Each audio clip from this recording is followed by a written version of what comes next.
Hello everyone, welcome back. In this video, I'm gonna give you a short tutorial on cPanel. So let's get started. So whenever you log into your cPanel, the first thing you see is the email section. From here, you can manage how many email accounts you have. For example, if you click on email accounts, you can create or delete your email accounts and you can even log in it. You go back. The second is forwarded section. If you want to manage or create any email forwarder in your domain, then you can do that too. The third is email routing. So what email routing does is it routes your domain's incoming mail to a specific server. So if you want to set up that, you can do that from here. The fourth option is autoresponders. As you may know, in different websites, there are different hooks that triggers autoresponders in their site. So you can do that too in the autoresponder section that can autorespond to an email according to a specific hook. The fourth is default address. From here, you can change the default address of your domain. Other is mailing lists. From here, you can use a single address to send email to multiple email addresses. So you can do that from here.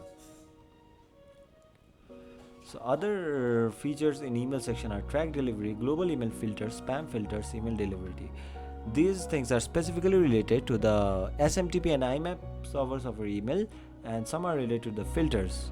So yeah, you can check every feature from here. Then now the second section is the file section. In the file section, you get different features like file manager. If you click on file manager,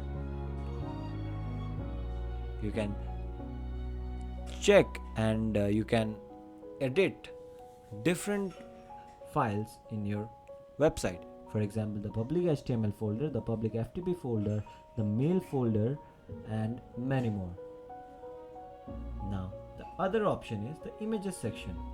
From here, you can modify and manage images that are saved to your account. You can go back, and yes, there are different options like directory privacy, disk users, web disk. This web disk and disk users is specifically used to monitor the usage, the storage left in your domain. The other is the FTP accounts. From FTP accounts, you can create FTP accounts that helps you log in to your file manager remotely. You can go back, and now in the file section, the different options are backup and backup wizard.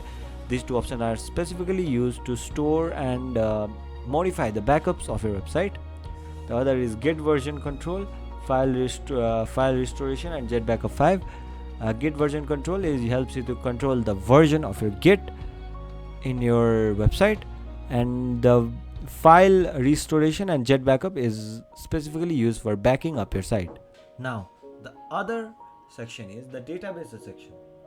From here, you can manage everything related to your database and backend of your website.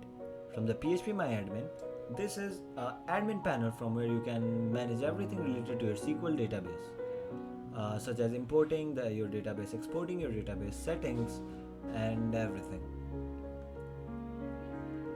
The second option is manage my databases. From here, you can create your database or repair your database, modify your database, and you can specifically manage your database from here.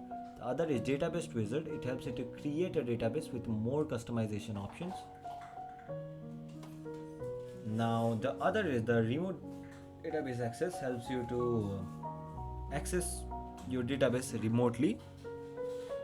And the PostgreSQL databases, the PostgreSQL database wizard and PHP PG-admin, these are specifically used for the PostgreSQL databases.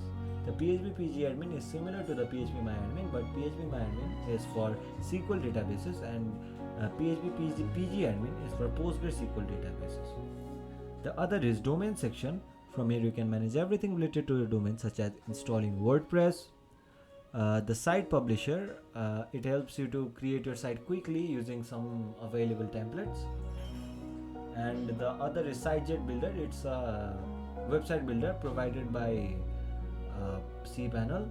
The social media management is here, and in the domain section you can create a new domain, modify your domain, or you can even force HTTPS redirect, create subdomain, and yeah, you can do many things from it.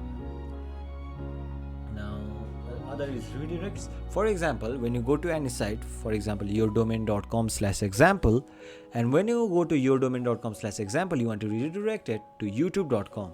So whenever you go to yourdomain.com/example, it can redirect to youtube.com. That can be done using redirects in your domain. The zone editor is used to manage DNS records in your website. When you go back in metrics section, it specifically helps to monitor your site. For example, how many visitors are there, the quality of your site, the error logs, the bandwidth of your site, and the AWS stats, analog stats, the resource users, and many more. In the security section, you get different features like SSH access, which helps you to access terminal remotely from your computer. The IP blogger, which helps you to block any specific IP from accessing your site. In the SSL TLS section, you can install a custom SSL certificate in your website. And in the manage API tokens, you can manage the API tokens that are linked with the website. The hotlink protection, least protection are some security features. And SSL TLS, it helps you to activate SSL in your site. So whenever you click on SSL TLS, you can select all your domains and click on run auto SSL, which helps you to activate SSL in your site. And yes, whenever you go to, and there's a software section, from here you can host your coded website. For example, setting up a Node.js app, setting up a Python app, setting up a Ruby app, or installing WordPress from Softaculous. So this is specifically used in your coded websites, which helps you to manage the software part of your website, such as selecting PHP version, like setting up an app, or many more. In the advanced section, however, you get the Lightspeed Web Cache Manager, which helps you to manage caching in your website. The terminal, which helps you to get the command user interface access of your website. The cron jobs, which helps you to manage automations in your website. You can track DNS, you can see the error pages, and many more. In the preferences section, however, you can change your cPanel account preferences, the password, the language, and many more. And in the script section, finally, you can install different scripts which helps you to run your website, such as WordPress, WHMCS, Laravel, and many more. So yeah, this was the overall look of our cPanel. If you want a full detailed guide on cPanel, then please drop a comment below. And yes, I'll see you in the next one. Till then, don't forget to like, share, and subscribe.